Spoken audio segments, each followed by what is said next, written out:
सोना कभी 10 ग्राम मिला करता था 20,000 रुपए, 15,000 रुपए, 18,000 रुपए पे। आज वही 10 ग्राम सोना मिल रहा है 1,00,000 रुपए में। अब सवाल सबसे बड़ा ये उठता है, जो 10 ग्राम सोना 1,00,000 रुपए क्रॉस कर चुका है, ये कब तक 1,00,000 रुपए रहेगा? और 1,00,000 रुपए से भागता ही रहेगा? ये कभी गिरेगा भी, कभी कम भी आएगा? अरे भैया, हम जैसे मिडिल क्लास वालों का सपना बन जाएगा क्या सोना खरीदना? या कभी वापस 40,000, 50,000, 60,000 पे भी आएगा कि दोबारा हम जाके खरीद पाए? सवाल आज सबसे बड़ा ये बना हुआ है भैया सोना का।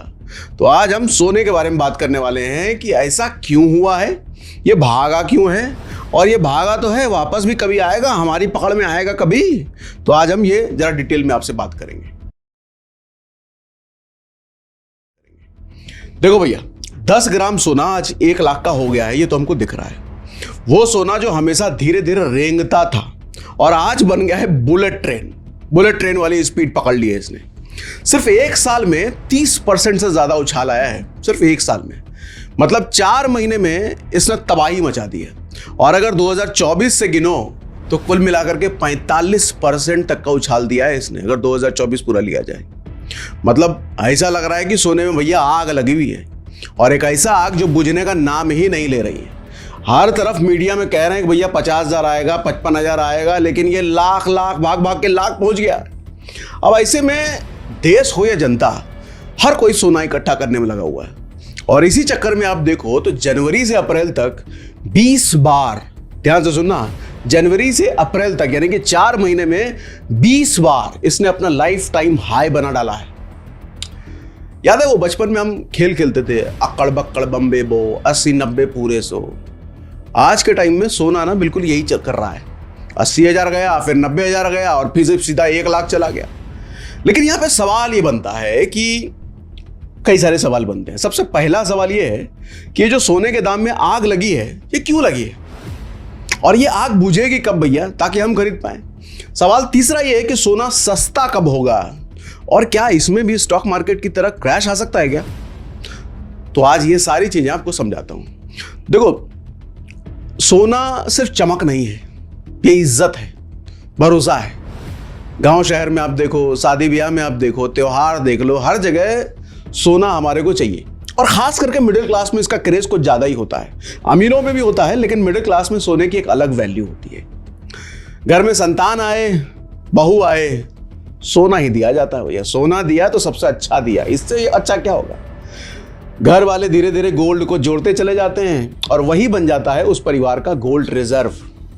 क्योंकि सिर्फ हम नहीं, पूरी दुनिया मानती है कि गोल्ड बराबर दुनिया का सबसे सेफ इन्वेस्टमेंट। इससे सेफ क्या हो सकता है? दुनिया में किसी भी देश की करेंसी गिर सकती है, उसकी खरीदने की ताकत घट सकती है, लेकिन उस देश में रखा सोना नहीं गिर सकता।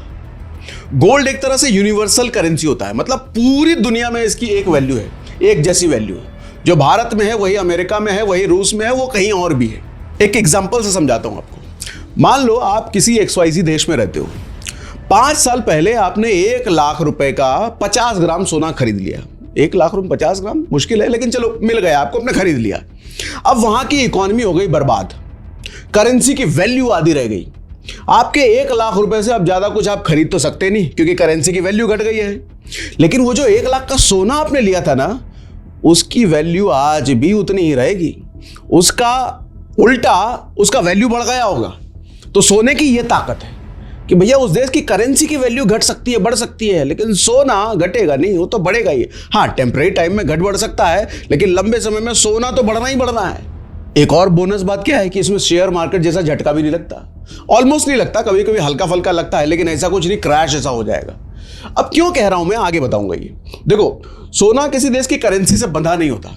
ये एक ऐसा खिलाड़ी है जो पूरी दुनिया में चलता है।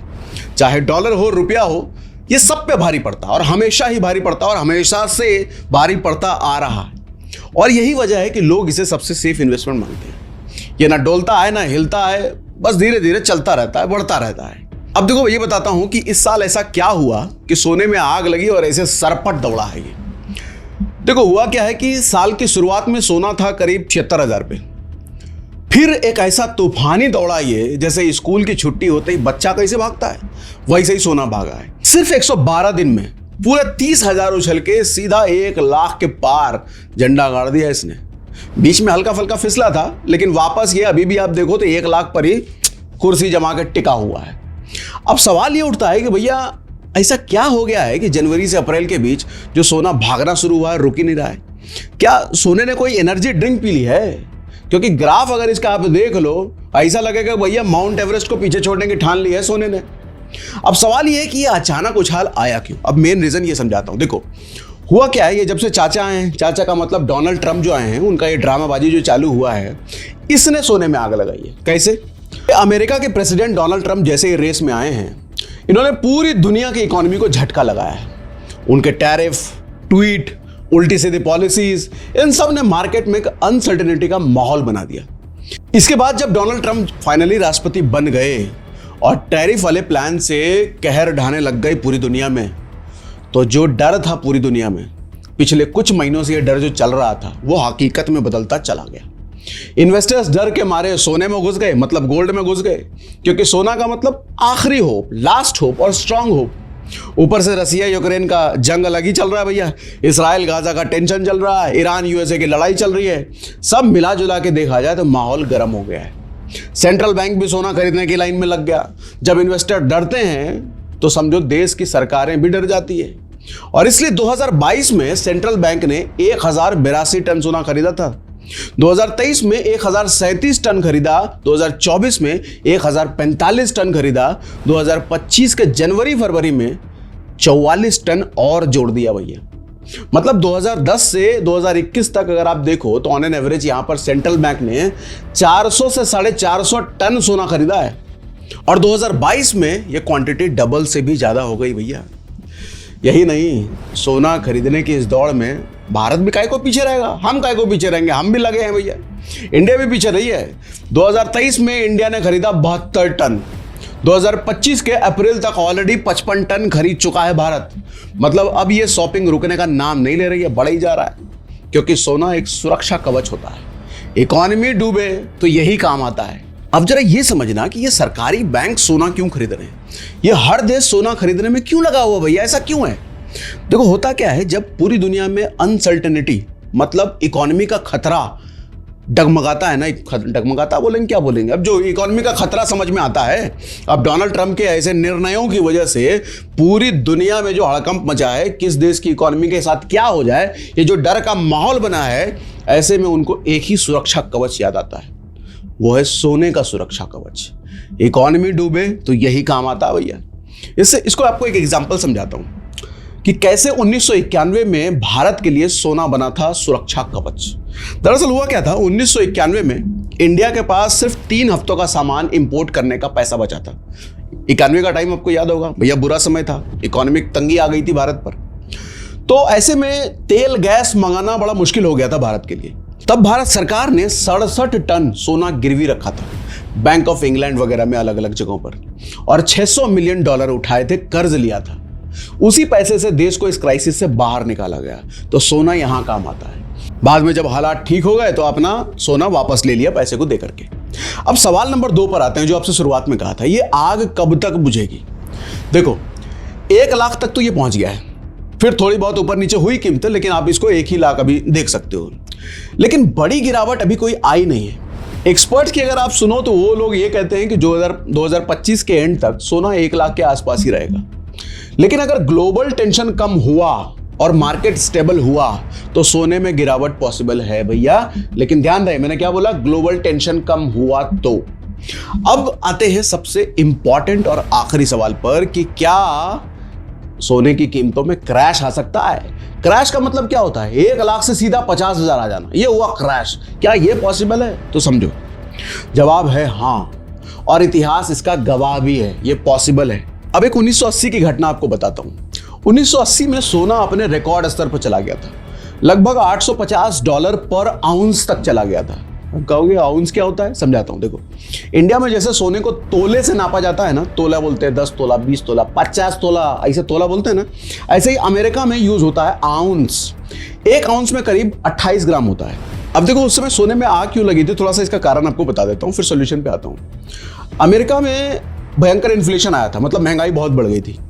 इसके साथ अफगानिस्तान का झगड़ा चल रहा था, ईरान और अमेरिका के बीच तनातनी चालू थी, जो किसी भी समय ऐसा लग रहा था कि भैया युद्ध हो सकती है। ऐसे माहौल में फेड ने इंटरेस्ट रेट बढ़ाना शुरू किया और इसको बढ़ाकर 20% कर दिया था। तो लोग सोना छोड़कर बैंक बॉन्ड में पैसा लगाने लग गए थे। रीजन बड़ा सिंपल था, जो रिटर्न सोना प्रॉमिस कर रहा था उस समय उससे कहीं ज्यादा बैंक्स और बॉन्ड देने लगे थे। तो उसके बाद सोना क्या हुआ, धड़ाम से गिरा भैया। अब सिंपल सी बात है, आपको वैसे समझाता हूं कि कोई चीज जब ज्यादा आपको रिटर्न देगी तो आप वहां इन्वेस्ट करोगे ना। जब बैंक ने इंटरेस्ट रेट बढ़ा दिया है भैया, 20% कर दिया है, तो आपको बैंक के बॉन्ड में ज्यादा इंटरेस्ट मिल रहा है, एफडीज में ज्यादा इंटरेस्ट मिल रहा है, मतलब बैंक्स आपको ज्यादा रिटर्न दे रहे हैं। तो आपको होगा मैं सोना क्यों लूं? तो आपके पास जो सोना है वो आप बेचना शुरू करोगे, वो पैसा लेकर के आप बैंक में डालना शुरू करोगे।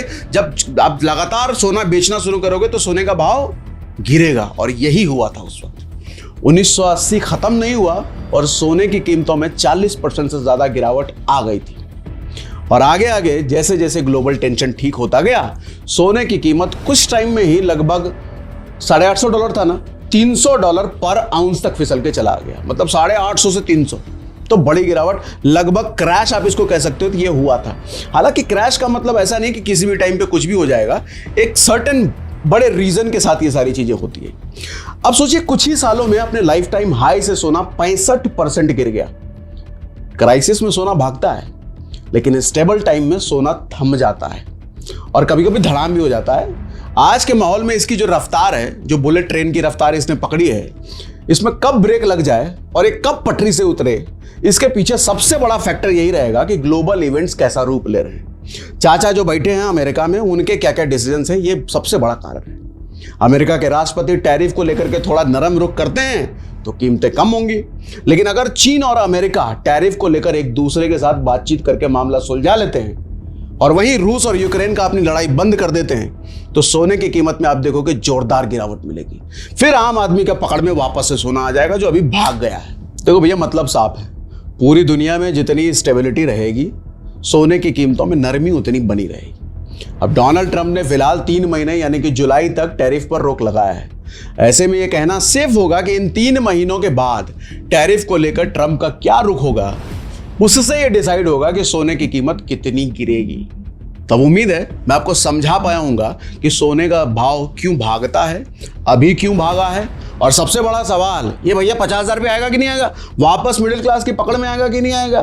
तो जवाब है हाँ, आ सकता है अगर ग्लोबल टेंशन कम हुए तो। क्यों, पूरा मैंने आपको डिटेल में समझा दिया। कुछ नहीं समझ में आया सोने के बारे में, कुछ सवाल हो तो मुझे कमेंट बॉक्स में जरूर लिख के बताना।